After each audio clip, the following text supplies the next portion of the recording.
A reading from the Gospel of Mark. Again, Jesus left the district of Tyre and went by way of Sidon to the Sea of Galilee, into the district of the Decapolis. And people brought to him a deaf man who had a speech impediment, and begged him to lay his hand on him. He took him off by himself away from the crowd. He put his finger into the man's ears, and, spitting, touched his tongue.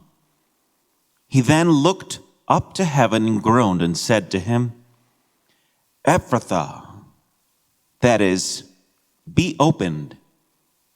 And immediately the man's ears were opened, his speech impediment was removed, and he spoke plainly.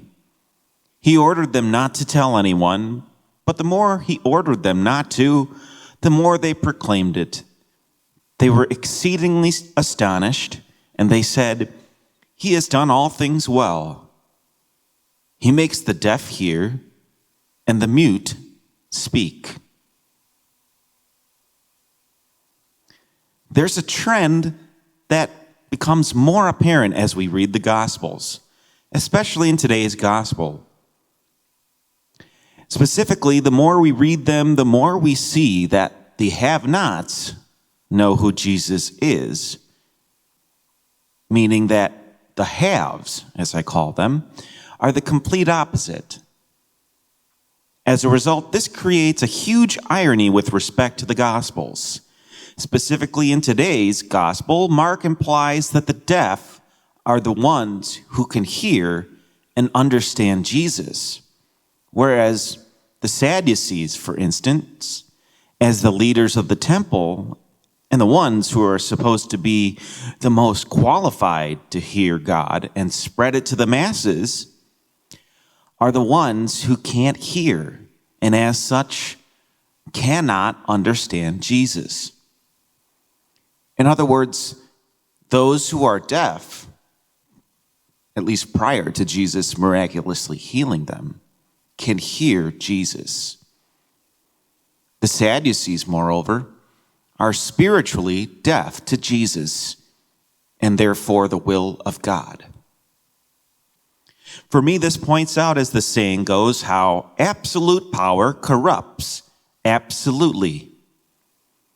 Those with more end up with less. They become more obsessed with themselves than with helping others. Whether you are a Sadducee or perhaps a government official, having more can cause people to lose sight of the big picture, i.e., what God wants for the world. For the Sadducees, their power caused them to get such a big head that they became deaf to the will of God.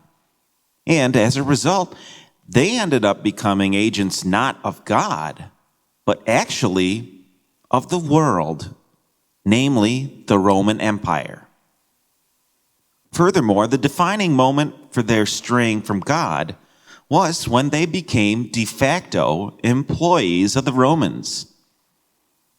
They worked in cooperation with the Roman Empire, almost like government officials.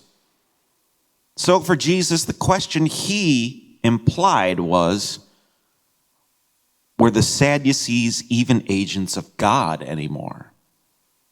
For us, we can see how those in politics can easily be like the Sadducees and lose sight of what they are supposed to be doing, i.e., being agents to the American people rather than themselves. So when you read today's gospel, ask yourself the following question. Are there times when I become spiritually deaf to the will of God?